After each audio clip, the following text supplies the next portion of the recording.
Hi, my name is Eric Friedman, and I am the Executive Director of the Mad River Valley Chamber of Commerce. And I'd like to welcome you to the business education series that we do on a monthly basis here on generally the first Tuesday of every month at 10 o'clock down here at the Chamber office. And what we try to do is bring up topics that are important to the business community here in the Mad River Valley. Today's discussion is about marketing this valley, and you know, as a seasoned marketing professional, so I've been involved in this for a long time, and I've always been struck by how defensive our local business owners market themselves, and how a lot of them do it without a coordinated marketing plan. And that always kind of bothered me, and I thought that there's a real opportunity for our local businesses to work together to do more effective advertising for the local businesses as well as for as the Valley collectively. One of the things I'd like to bring up is that a lot of times people think that we just talk about shopping local, and you got to remember that all of these media outlets are local businesses for the most part. And so when you're supporting local business, local advertising is, these businesses are really important to our community. So it's just another way to be buying local.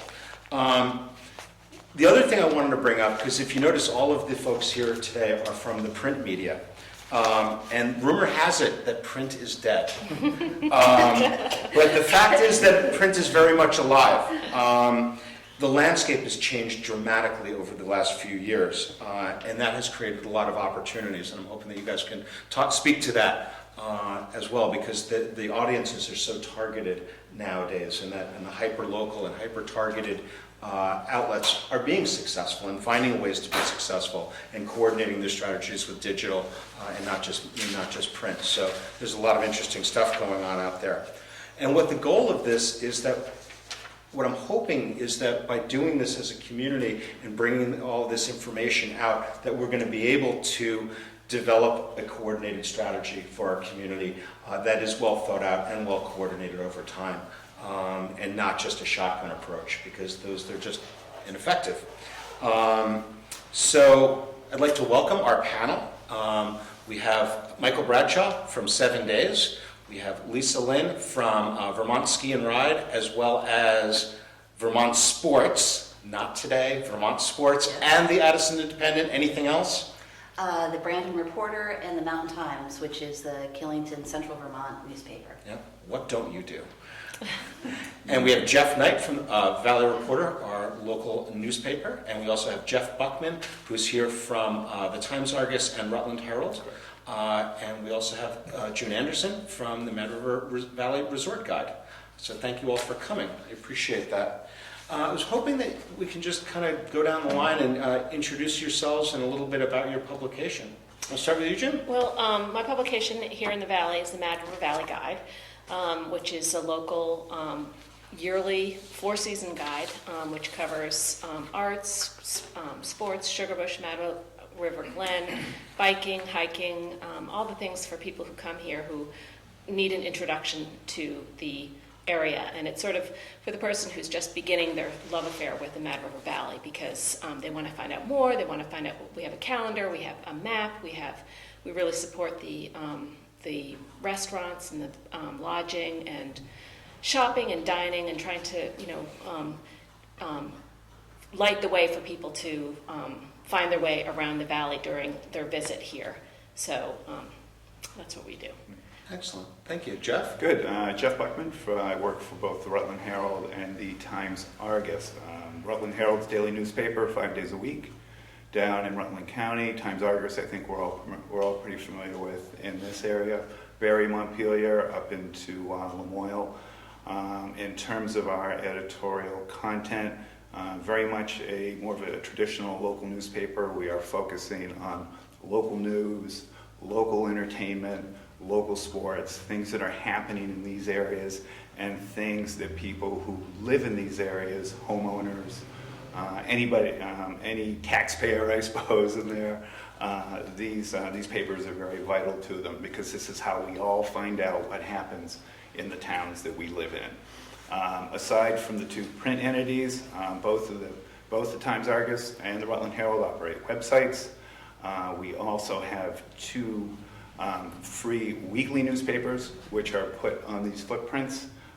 As well, we published several special sections. Eric, I shared one with you, one that the Mad River Valley Chamber actually participated in last year. These are specialty magazines. So I think what a lot of media companies have done is we go after particular categories.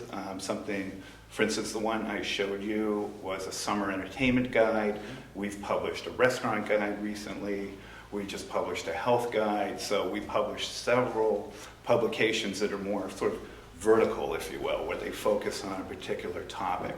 And then we offer that out to our audience. So local businesses, local restaurants who want to reach, a local audience, you can do so in a platform that's specific to them. Does that make sense? Yep, absolutely. Thanks, Jeff. So there you go. And the other Jeff Knight? Actually, I'm going to have you hand me one of my, I brought a few to pass around everybody. Absolutely. Our reporter. My children flying off the road here. I'm Jeff Maybe Knight kids from, in that last name. No. I think I've heard from almost every parent too. Yeah, I'm from the Valley Reporter. We are the local newspaper of the Mad River Valley. I guess if you were to consider it compared to other ones, we are hyper-local, where we cover Warren, Waitsfield, Fayston, Moortown, Duxbury, into Granville. And you're wicked our local yourself, focus- aren't you, Jeff? I am very local. Moved away, but for whatever reason came back and settled in, because the Valley is a pretty special place. I've also been in the news industry for the past 40 years as a reporter, and then now doing marketing and graphic design. And I see the importance of local papers. And other than, I'm always amazed with what we are able to put out with its smallest staff, is what we're able to do with such a large geographic area to cover. Excellent. Thank you, Jeff. Lisa Lynn. Hi, I'm Lisa Lynn, and I'm with the Addison Press. And I wanted to first say that there's lots of great publications here, and I read all of them, and it's an honor to be sitting here with all of you. So thank you for that. Nice. Thank you. And thank you for the invitation. We are a family-owned, locally owned business that we are based just over the hill in Middlebury, Vermont. It's my husband, his 3 daughters, my stepdaughters, and probably about 30 amazing employees that we're very grateful for. We live, work, and play in this area. We are constantly coming over here to ski, to bike ride, to attend events, to go out for dinner. And we know the Mad River Valley, I'd say, just as well as we know our own Middlebury and Addison County area. Our flagship publications are the Addison Independent. This newspaper is a paid circulation newspaper that goes out to half the households in Addison County. That's everything from Sudbury, Bristol, Ferrisburg, Virgins, Middlebury, New Haven. It has won... Huge in Moncton, I hear. Yes, huge. It has won General Excellence from the New England Newspaper and Press Association many times. It is a twice weekly. There's the Monday paper, which is sort of a tabloid size, and then the regular Thursday paper. We also have been publishing a number of specialty magazines for many years. This year, Vermont Sports celebrates its 30th anniversary. And for many years, this has been really the Bible for anybody who's interested in outdoor recreation both in Vermont and around New England. It's actually the largest outdoor general interest publication in New England. And we have it's probably the most extensive calendar of events anywhere. We print and distribute 15,000 copies at 475 locations around Vermont, as well as to outdoor retailers, basically as far south as Pennsylvania. So you're reaching a broader New England audience. In addition, this magazine gets distributed at a lot of events. So everything from the Middlebury Maple Run to the Prouty, which has 6,000 participants, to things like the Vermont Challenge or the Vermont 50 or 100. So people who are recreating here in Vermont, we often say Vermont is to New England what Central Park is to New York. It's really the giant playground where people love to come. So with this publication, you're reaching both locals and people who are from away. We also, a few years ago, took an existing news magazine, Vermont Ski and Ride, and we turned it into a glossy lifestyle publication. And the reason for that is we recognize that there are 4 million skier and rider visits to Vermont in a year. This is a huge market. 80 million people live within a 5-hour drive of Vermont. And these people have money, they're educated, they're active, they're generally younger than your average population, they have families, and when they come here, what do they want to do? They want to spend money. They want to go out for lunch. They want to go out for dinner. They want to shop. They want to bring things. So it's an amazingly targeted, really, really valuable audience. This has actually grown to be the largest outdoor magazine in the Northeast and the only ski publication in the Northeast. We just published our largest issue ever, so anybody who says that print is not doing well, I challenge you on that one. We are glossy quarterly, and we focus on everything from, we have a column called Après, which focuses on, kind of outdoor, libations, cheeses, beer, breweries. We also do pages like this where we can really capture the essence of a town and really try to drive traffic to that town. We have websites for all of these. Our websites right now for Vermont Ski and Ride are reaching between 25,000 and 60,000 unique visits a month, and for Vermont Sports it's about 20,000 to 30,000 a month. We would really love to work with you. We think that we have a really unique and really valuable audience, and we love your businesses and love to support them too. Excellent. Thank Thanks you. a lot, Lisa. And Michael Bradshaw from 7 Days. Hi there, everyone. I'm Michael Bradshaw from 7 Days newspaper. 7 Days Media, I guess we should call it. Murdoch owns it now, right? Still owned by Helen Murdoch. the two women who founded it, although I'm happy to say that I am now officially a 1% owner. Minority owner. So are you now the 1%? But it's in the wrong direction. Anyway, so I've been with 7 Days for almost 20 years, and we started out as a scrappy little alternative news weekly, as they were called back in the day. A lot of times people thought we were a Burlington college paper, and as the landscape has changed, and our headquarters are located in Burlington, so we had a front row seat in, when they say that the demise of print has happened, a lot of times on a national level, they're talking about some of these very, very large media conglomerates that owned a lot of times some daily newspapers. And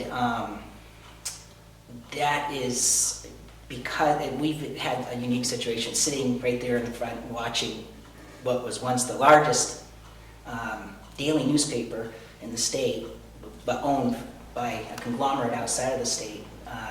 If you picked up the Burlington Free Press recently, you've watched how it's really contracted a lot. So at the same time, what we were trying to do is when they were getting rid of their State House reporters, they're getting rid of their city beat reporters, we were consciously saying who's going to be covering these things. And so we hired those people. We went from being the scrappy alternative news weekly to now we're distributed all the way down to Route 4 and all the way up to the Canadian border, 36,000 copies a week. And we have got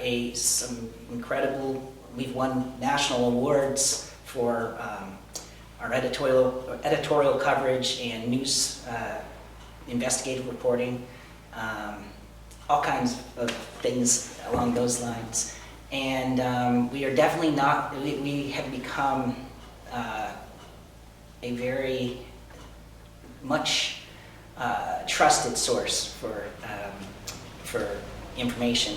And I think that's going to be a theme that a lot of people are going to note as to why we are still, you're seeing the folks that are still strong and robust is we have become known as the trusted sources to get local information, because even with the digital media out there, more and more people are trying to figure out where they can get information that they can actually trust. And so the closer it is to the local market, then the more people are able to actually, when you can actually talk to a reporter in the flesh, it's a big deal.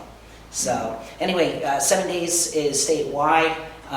We come out every single week, and we have also several niche publications.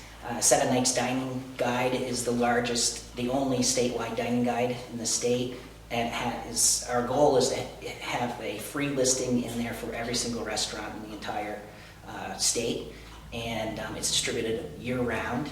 And as a little, well, I'll get to that in a second. We have BTV Quarterly, which is a seasonal, the only bilingual French, Canadian, and English-speaking tourist guide that's distributed in the Burlington area and a little outside of it. And we're trying to catch the Canadian tourists as they come across the border and while they're in town.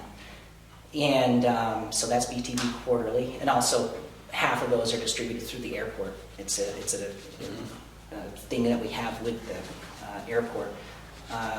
Along with several other things, we own Vermont, Kids Vermont, which is the state's only monthly parenting magazine.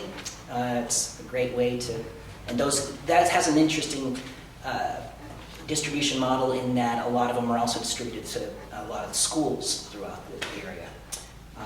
And then of course we put on a ton of events as well, and there's these things that have built up quite an impressive following. The Daisy Awards is something that has gotten a lot of cash from folks, and they really get excited around that. And of course Vermont Restaurant Week is a statewide dining promotion that we do, and with the state of Vermont Tourism and a bunch of other partners.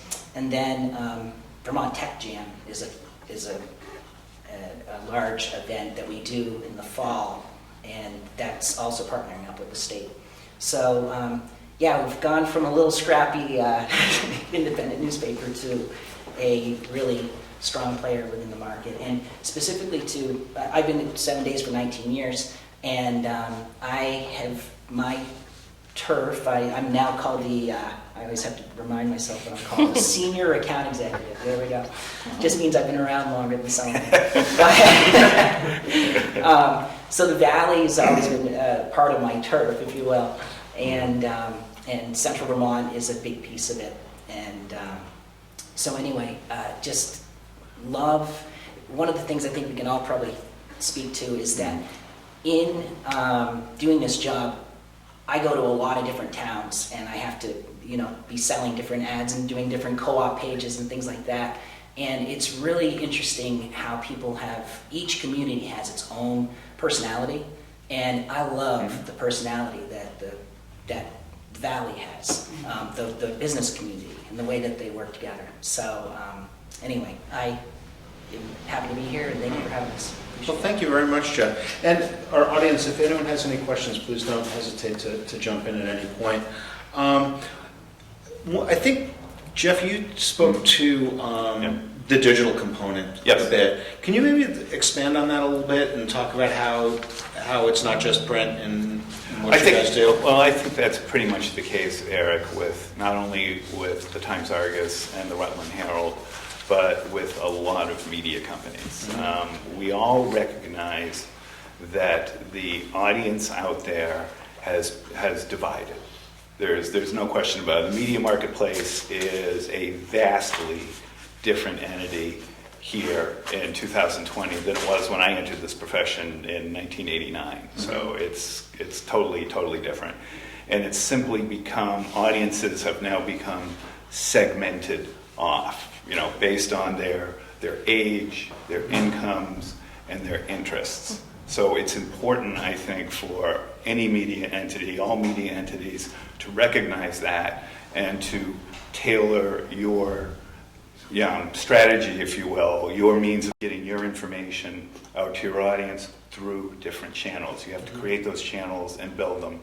And that's how you talk to different audiences. We do that to a degree with our wedding guide, do that with our restaurant guide, we do that with the summer guide, publication I showed you earlier, where you address certain areas, certain behaviors, I guess, certain topics. And that's how you have to go at it, because that's just what it is. The internet's out there, that's already happened, it's already been divided, so you have to work within those channels to talk to that audience. And Jeff, what about you at the Valley Reporter? I know you guys have a pretty robust website.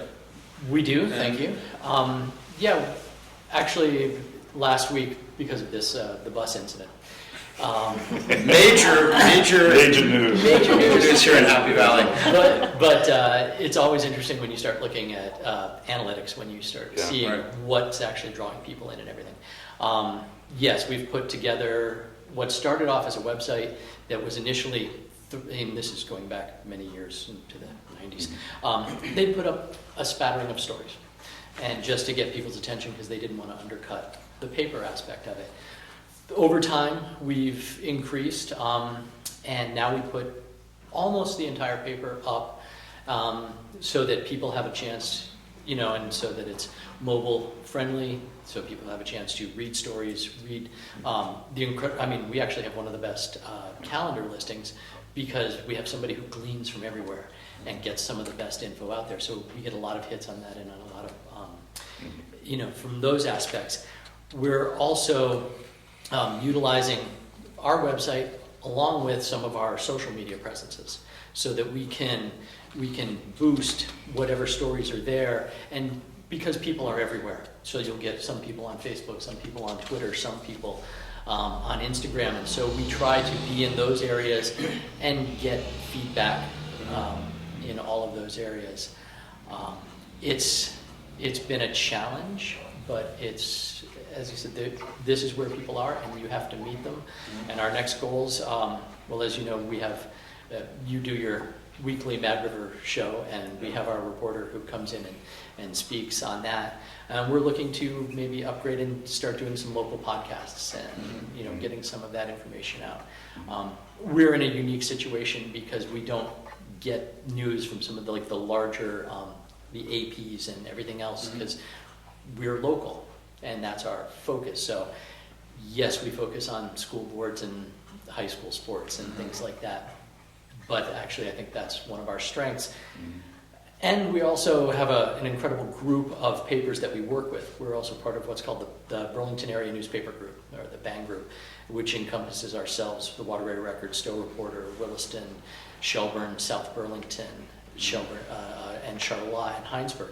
And so with them, we were able to do advertising as well as some copy that we share and get out there. So people, when they're putting their information in, it gets as broad as possible, because we've noticed, I noticed that the past analytics that we've been looking at, we've had an uptick in mobile from 20% mobile access to our website, now over to 45. And that's only in a 3-month period. Wow. So the amount of people who suddenly are like, okay, I was one of them this morning. excellent, we'll chalk you up for that. He's, Yeah, so That's interesting. it's an incredible tool, and it's one that's, what I find is interesting is trying to teach people who are maybe just starting a business how it can work for you, because they just look at it and go, advertising. Yeah, and Michael, I mean, one of the things that I think when people start saying that, like, oh my God, there's advertising, people are like, oh my God, I want to just get away and I don't want to talk to you, and because you're trying to get them to spend money. Can you maybe speak to a little bit about, really basically, how important advertising is to a local business, Well, I often will say, we'll get a phone call. And somebody calls in and they're really excited. They just opened up a business, or they're about to, and they're doing their due diligence and gathering information. And they're really excited because they've got this new restaurant or whatever it is that they're gonna open up. And they're like, okay, how much for a full page? I want a full page back cover. Yeah. This is huge. You know, and I'm like, okay, well, all the back covers are sold for the year, but we can do a full page on the inside. But, you know, let's start for that same budget. Let's call it $2,000 for 1 week. Yeah. Let's take that same budget, because you're going to be here next week too, and the week after that, and the week after that.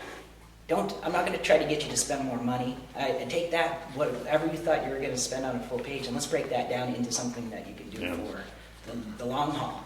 Because You're speaking to planning, right? I mean, it allows people to also change their message and to develop the message.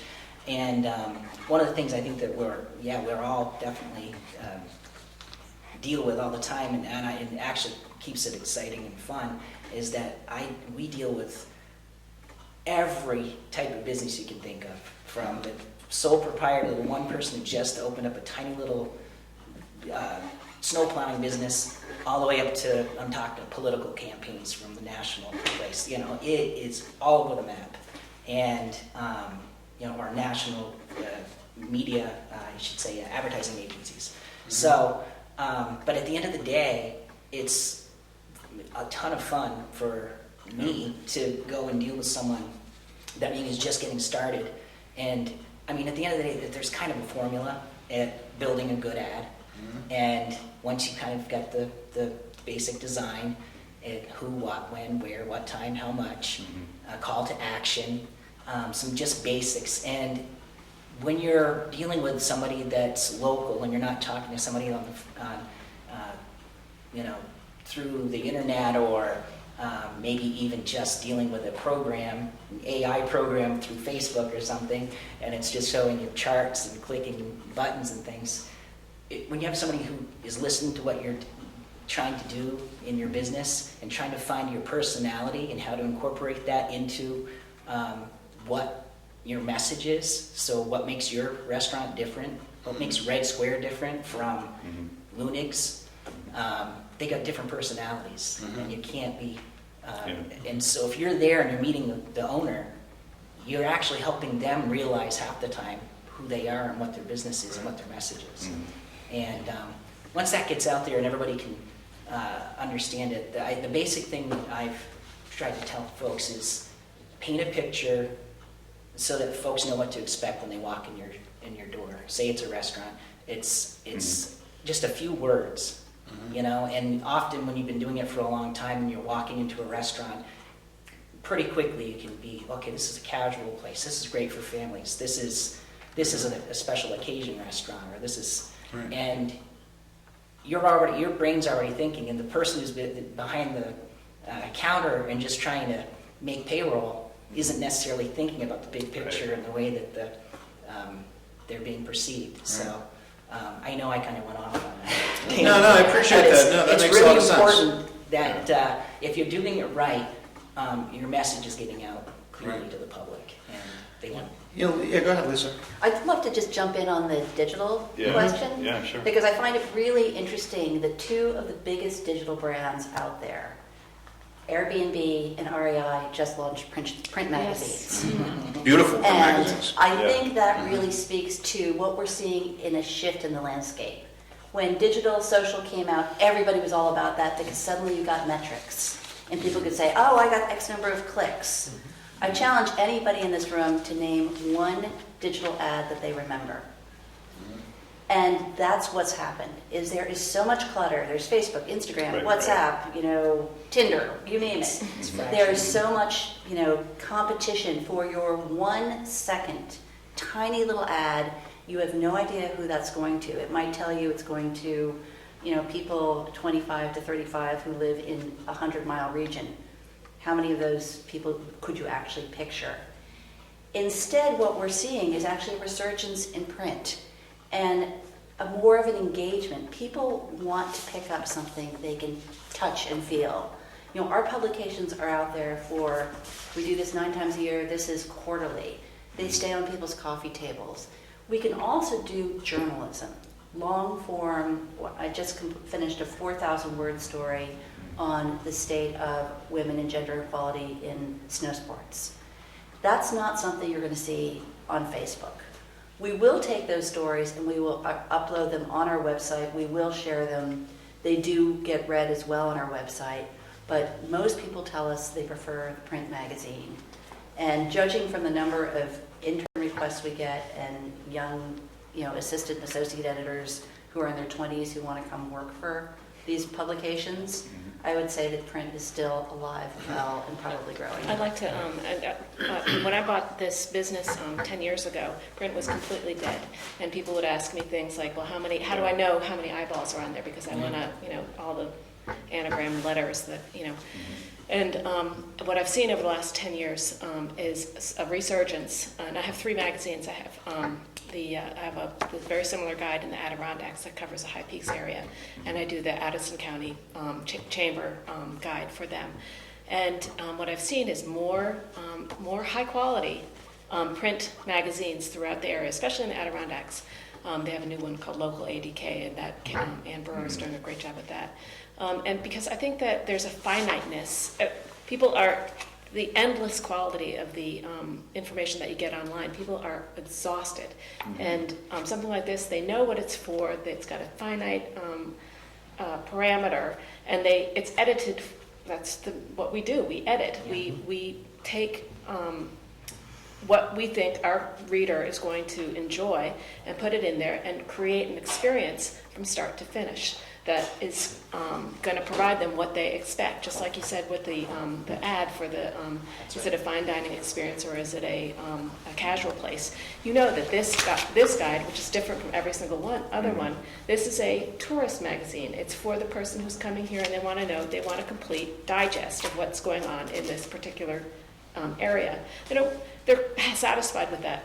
And this will stay. Everybody has their own thing. My thing is that people will take a couple and they'll leave them on their coffee table all year long. And You'll be glad to know that literally no one walks out of here without it. Right, and it's easy. It's stuffed in, and they can look at it, and you may not read every single word, or you may read every single word. You may use it as a Bible.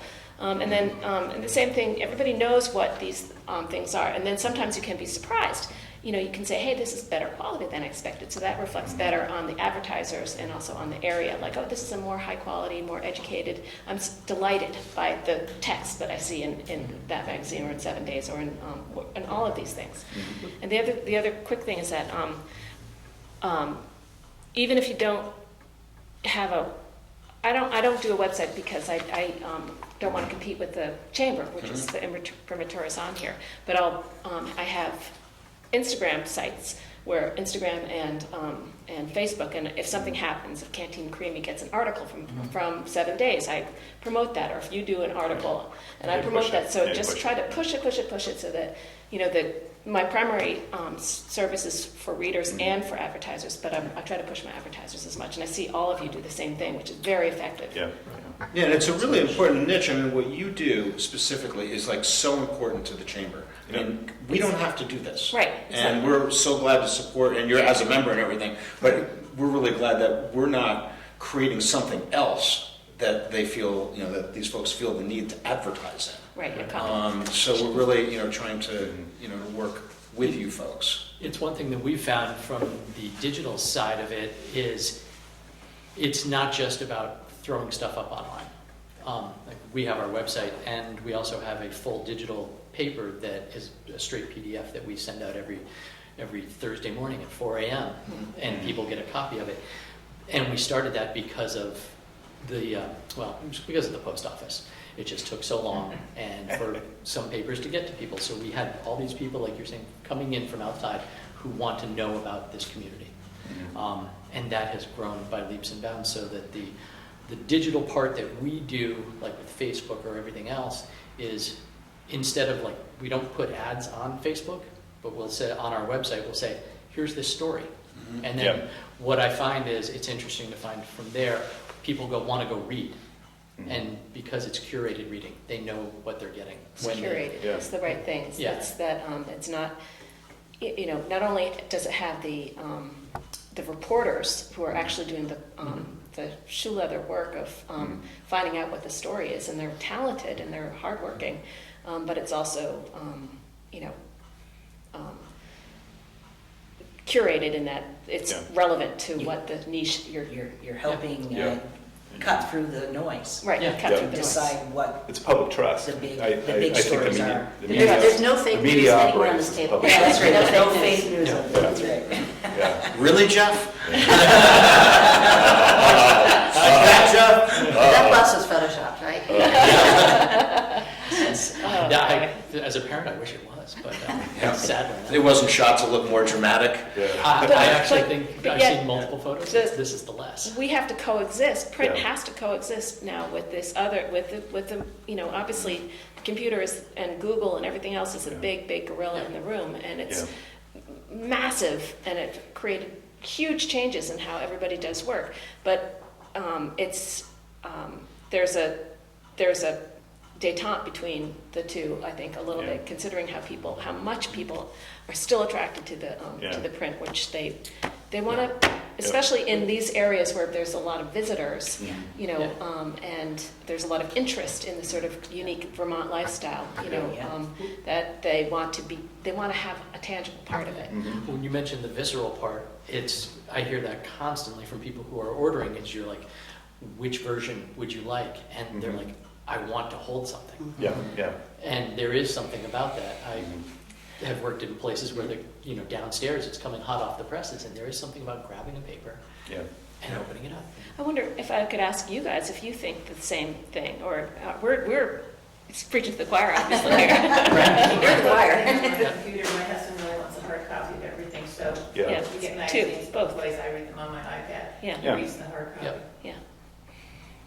Yeah, it's interesting, you guys, you're talking about all the different things that are out there, and for me, as a marketing person, it's all about planning. And again, as I prefaced this all in the beginning, it's like, I'm always blown away by how there's a lot of businesses out there that don't plan their marketing very well. Right. And it's shotgun, or they do, I got to do this, it's a thing to check off. Yeah. And like, oh yeah, I put the ad in, I didn't do, there's not a lot of thought behind it. Yeah. And a good marketing campaign is going to utilize print. It's going to utilize radio, perhaps, maybe television, maybe ad buys, Google ad buys, or whatever. There's many legs to that stool. Yeah. And what I'm hoping comes of this is that we, as a community, can start working together to make sure that we're planning properly and that we have something that works long term. And that's why I kind of want to shift it to start talking about cooperative advertising. And I look at like the Mad River Valley Guide. I mean, that's almost, as you were saying earlier, it's like one giant co-op ad, because that's really what it is. Michael, we spoke yesterday just in getting starting to talk about this a little bit, and we one of the things we talked about was how cooperative advertising, that you work with a bunch of co-op, different communities and things. Can you tell us maybe like who does it well and why they're doing it well? You mean with? With 7 days, like who is it that, So I've had the best success, and part of it I think probably has to do with our audience and our circulation, but the Montpelier area, I think we do a good job down there in that I think what's important with communities where you want to be viewed as a destination, right? So I in the early days, when I was really green and even younger, I was going to all of the chamber events all over the place, right? Mm-hmm. And over I was hearing from the communities how they wanted to be in Montpelier here in the valley, instead of having people say, how close is that to Stowe? And say, how close is Stowe to Montpelier? Or they're like, Stowe's close to yeah, Vermont, they're like, right? we're the dark capital. Dun, dun, dun. So I was listening to the merchants really being frustrated, like how do we get noticed, how do we have people thinking about coming down to check us out? And I was like, okay, there's something I can help with. And so I started doing these, what I call town pages, or co-op pages. But I think what's key is to do them, I was told this on the phone, strategically. And so if there's a promotion going on in town, like Country Christmas or something like that, that's a no-brainer. That's when you want to really capitalize on it. When you know that there are people that are looking for something to already come down, and there's a strength in numbers, right? And so I think along your lines of trying to be really strategic and thoughtful instead of being proactive instead of reactive, like, oh no, I've got a sale next week, I gotta run an ad, when's the deadline? It's like sitting down, taking a few minutes at certain points in the time and mapping it out. And to you, your credit, congratulations, and this is awesome that you're helping and offering to the local business leaders to help them out. It's great because everybody's so busy and just trying to put out fires, one thing after another after another. And so I don't blame you guys when the ad guy walks in like, oh no, you need me right now? Like, no, here's just a little information, I'll call you tomorrow. Right, and what I'm hoping is that the local business owners will strategically think about it and say, hey, Michael, hey, Lisa, hey, Jeff, we come in and talk to me because I've thought about it and this is what I want to do. This is my goal for this year, and that we're going to do this over the course of the year. So one thing I did want to point out, that when I started doing the Montpelier pages, and I also did Mad River Valley pages, it was interesting. There was a couple of Christmases where we had, like, no kidding, 20 different towns. Bristol, everybody had a town page. It was crazy. But there was a benefit that I had not realized until after the fact, and especially like in our publication, we have a lot of pages. It's over 100 pages every week, 120. And so people are like, oh no, my ad's going to get lost in your book. By putting everybody on one page, instantly you took care of that problem. But the other thing that I didn't expect is that the local communities, because we distribute all over the place, and my goal was, okay, how am I going to get folks from Chittenden County to come into the valley for this event? And then what I found out is that the folks in the valley were like, oh, this is great. All of my people are in one spot, and I'm not going to have to look for them throughout the paper. Everybody's here together. And so that was a huge thing that I had not expected, and a great benefit because people read. The local, you guys are all readers of 7 Days as well. It's not just the Burlington paper, as some people like to think. And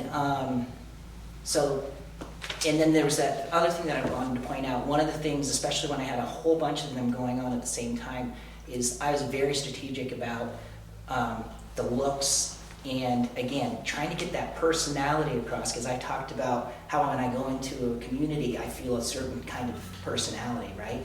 And then if you go to another community where their name is actually a logo, well, you got to kind of follow what they say. But we won't say who those are. But it's by having all your different businesses right there, you're already explaining to people what to expect when they drive into your town. You're helping to promote the whole area.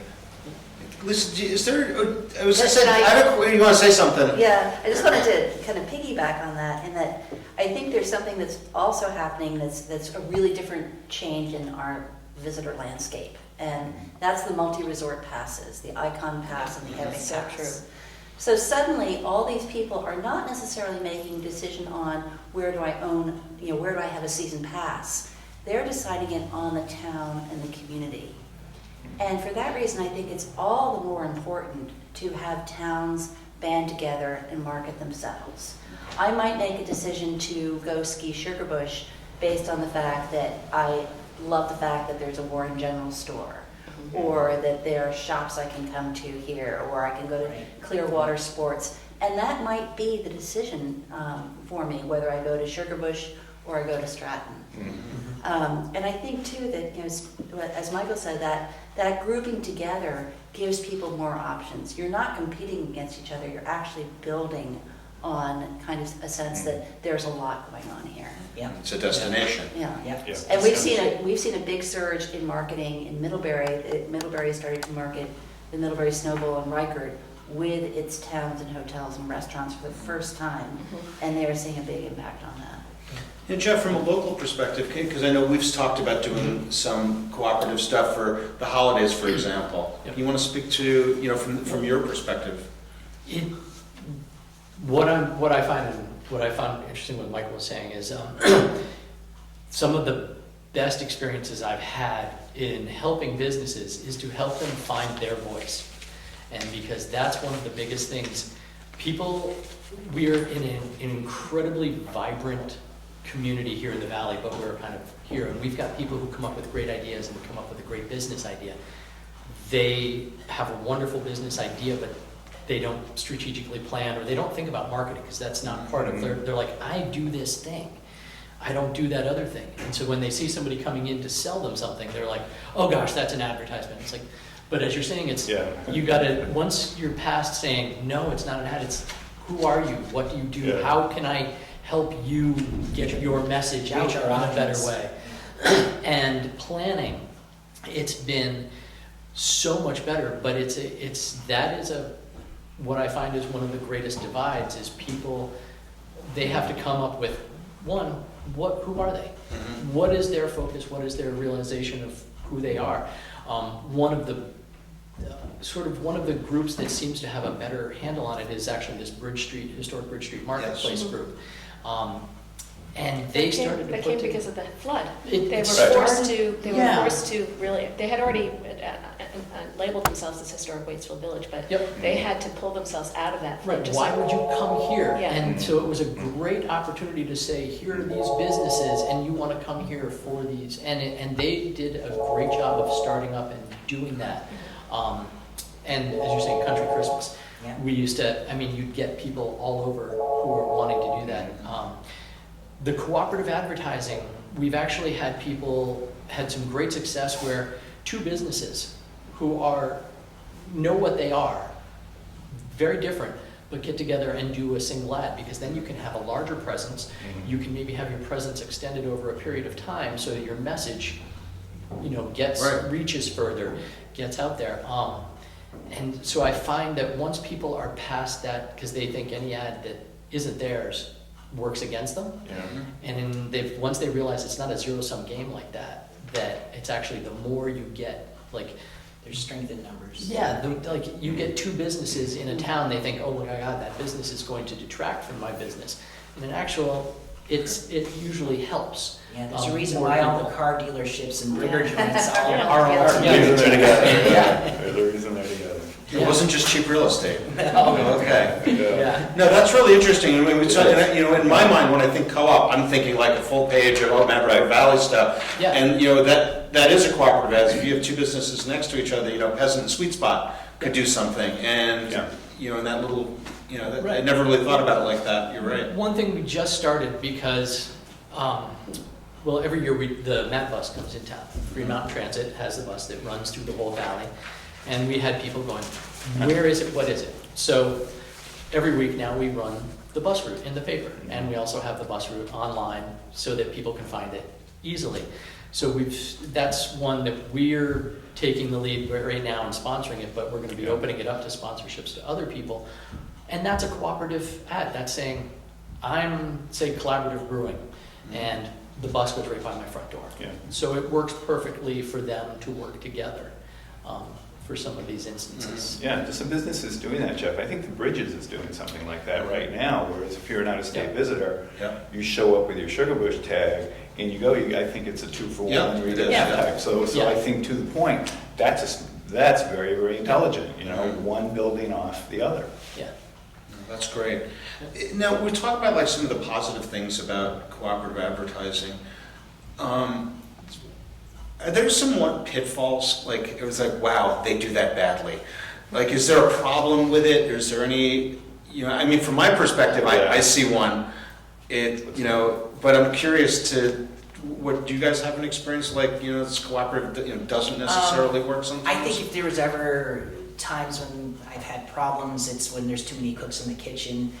And that's why it's so important to right out at the outset, we're smart enough to say, to kind of get rid of some of those problems by designing a model where maybe everybody has the same size ad, or when you're getting your piece of that thing, you're in charge of just that, not the whole look of the whole Right. thing. There's one person who's in charge of the look, and there's one person that is my main contact. Right. And we don't need to have 75 people all trying to say, I think the thing should be blue and not red. So,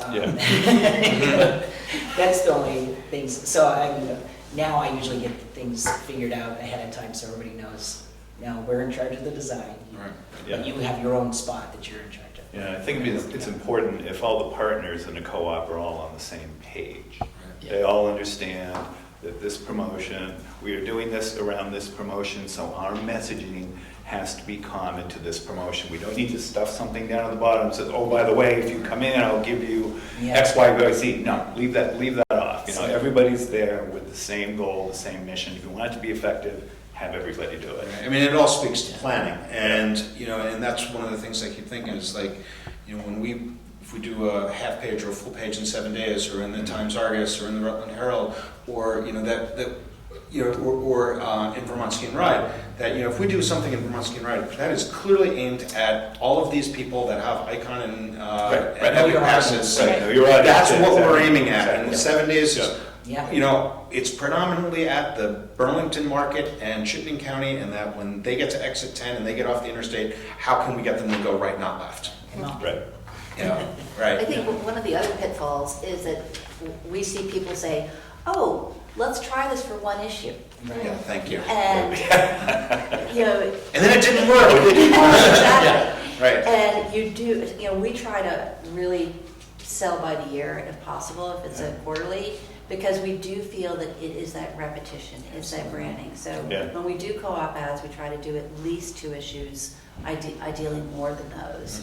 And I think volume also. So the more businesses you can get together, the more of an impact you're going to have. A half-page co-op may work, but it's not going to have the same impact as 2 pages. And then thirdly, we also try to give it both a design element and a content element that we know is going to really provide a hook and appeal to both our readers and tell your story as best possible. And again, it's targets too. And again, this all goes back to planning. And Vermont Ski and Ride has a very targeted market. 7 Days is a very targeted market. The Valley Reporter is a very different. You're reaching different people. If you're going to go after, you advertise in the Times Argus, the Herald. That's a very different thing. It's a very different audience to what you do. And one of the ones I always go to is Discovery Maps, which is our local little map. That is an incredibly valuable piece of marketing. And for the right person and in the right way. It's just like the Mad River Valley Guide. No one walks out of here without one of those maps. I use that to show them, every single time, like, oh, this is where you want to go. And it's really a valuable thing. So it's who you want to go after and figure out, what's going to work for you. And again, it's not just print, it's media, it's other things, and you have to think of your marketing as a cohesive plan. Yeah, and some of what you're talking about too, like all the things you just talked about, there's different purposes, like the map, that's something that is sort of like a good foundational branding and just informational thing, but then when we're talking about some of these co-op things, that's sort of starting to target in on specific time periods, specific audiences, events, driven things, and I can see where it would be a bit overpowering to a business owner to be like, where do I start? And that's what we're trying to do here, and that's really to be a service to our members. Because I don't see a lot of chambers doing that. Well, good. You've been buying media forever, so. Right, well, and I do. I have experience with it, and I know what works, and I know what doesn't work, and that's one of the things I'm trying to bring, because I do have that expertise, and I know that a lot of our business owners are. You've got a lot of other stuff that you got to worry about in marketing, and not everyone's good at it. I'm not a good plumber. Like, I'm not a good electrician, and you don't want you to see me with a power tool, but I do know about marketing stuff. So that's what I'm trying to do. Any questions from you guys at all beyond what we've been talking about? Not to put you on the spot. I will say from me, I run a 25-bed hostel. I have a full-service bar, restaurant, and I turn it into a concert venue 2 nights a week. Like, the hardest part is, where do you go?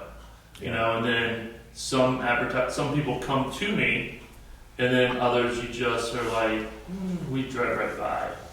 So it's more trying to find those trusted partners, I guess, in the Valley. And then, because I cover a vast variety of things, it's then also seeing, does somebody else want to go in on ads, or does somebody want to do this? Because like people come to me, they're like, oh, you should put your concerts in 7 days. You should throw your specials in the Valley Reporter. You know, and it's trying to then also create one ad for like June's publication, or Sugar Bush's, or even Vermont Ski and Ride to say, hey, we have beds, we have food, and we can throw live music in there, but how do you encompass all that into one group is sort of, and then where do you spend your money? Because that's the other thing that I'm looking at for next year. It's like, oh, this is what I spent this year, this is what I spent last year, and then how do I divide it up amongst those people? Over time. Over time, because it might be, oh, I can't, you know, there could be a good, you know, Vermont Ski and Ride, like what issue do I hit to make sure I hit this other one? And then do I skip the next one and I do the third, you know, first and third quarters, or how does it, you know, that's sort of where I'm coming from, is trying to figure out where all that goes, because I'm really new to all this. That's something that we, and I'm sure everybody here would say, we'd love to help you with. And we really prefer having a conversation, and we'll also help you design your ad for free. Yeah, So I was just going to say. I think that's true for Everyone does that. Yeah, I was going to say one thing that a lot of business owners early on, and I've seen some that had some really big businesses that the owner of the business held on for a long time to the marketing piece, and at some point I was like, you know, you really should delegate this. I was like, first of all, as far as the design stuff, we can do that, so that's no problem. And a lot of times you can just send an ad that you might have run somewhere else. That's just a starting point, and then we'll design something that we know will work well for our audience, and the same with every person here. And a lot of times, especially with our publications, we all share things too very easily. Yes. As far as files and things like that. It's not a problem. Well, that's one thing I've noticed is getting across to the client that you're there to help them market and help them succeed. Make money. And because sometimes it's just, oh, here's an ad, you know, and it does get hard, especially when I've noticed for a smaller shop like ourselves, to reach everybody. Oh yeah. But the ones who reach out and say, I need help with marketing. Then you're like, okay, great, I can focus this time, and here's a plan for you. And I've just done all 3 of them recently, and it's been a great experience because people went, oh, that's a weight off my shoulders. Right. I can focus on, like what you're talking about is, I can focus on booking a band. I can focus on what's going on in my kitchen, and I don't have to think about that. And it was one of the fun things working with you when you were up at Mad River, is you had a plan and said, okay, these are the times we need people to cut trails, we need people to buy passes, and it was very thoughtful and organized in that regard, and you could plan it out well in advance and go, okay, this is what's happening. And so that's some of the fun, you know, because once you're doing the same thing and you're out there selling, you guys get it from whoever's going to sell you styrofoam cups to, you know, whatever widget it is.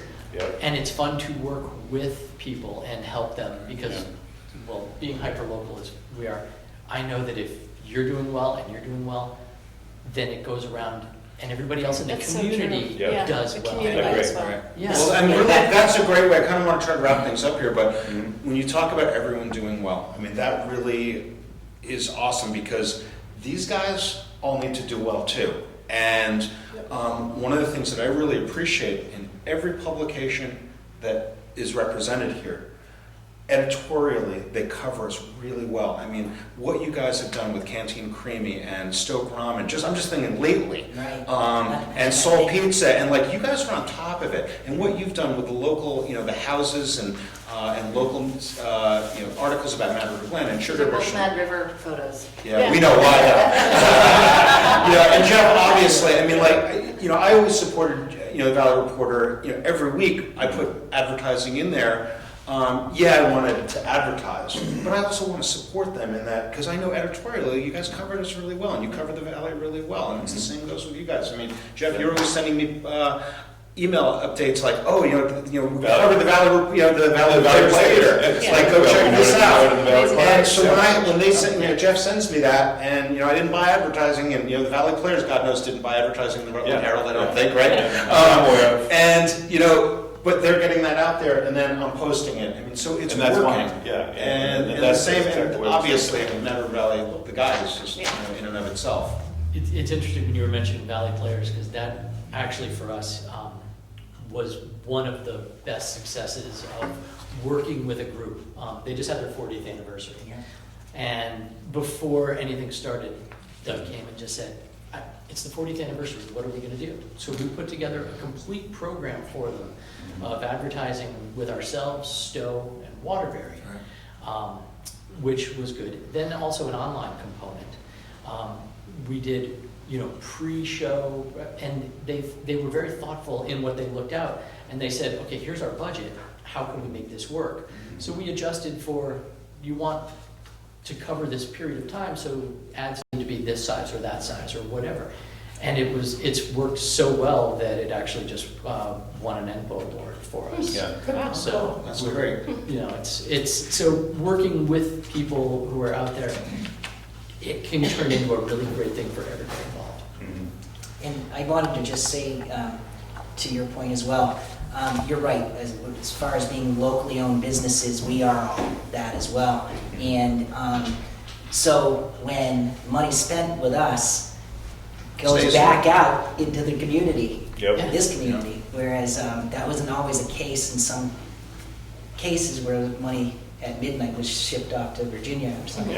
Yeah. So it's also one of the reasons why when the economic crash happened, we all were affected. Everybody felt it. But when you were looking across America, Vermont has this tendency to not go up as fast as the rest of, but we also don't quite crash, and it's because of that local connection that we still have. And I think it's really important to continue to support that because it keeps us sustainable. Yeah, and it's a tight community. So I was just thinking about this, as I was looking at the pictures, and I was thinking, because I was joking around about, we know why this picture is, because it was Jeff Wallace-Berger, who's a good buddy of mine. His pictures, he shoots for 7 days. He shoots for Ski and Ride. He shoots for Valley Reporter. Yeah, I know he shoots for the TA. Oh, of course, because that's his real game. So, I mean, literally, you guys are really cool. You guys are cooperating, which is That's really right. awesome. That's So, true. but I really appreciate you Brooks guys. Curran, local boy. Right, Yeah, I know, exactly. right? Oh, yeah. But we really appreciate you guys coming. Thank you so Yeah. much. Next month, we're going to be doing a second panel discussion in a similar thing. We're going to talk about radio and digital advertising. Julie Tatro from WDEV, Jen Jarecki from VPR, and I'm really excited that we have Heather Pelham, who's the Commissioner of Tourism, will be here, along with Amy Spear, who's the Marketing Director of the Vermont Chamber. Will be here next month for kind of part 2 of this. So hopefully we can start working together as a community more. Thanks so much for coming, and we'll see you next month. All right. Thanks. Yeah.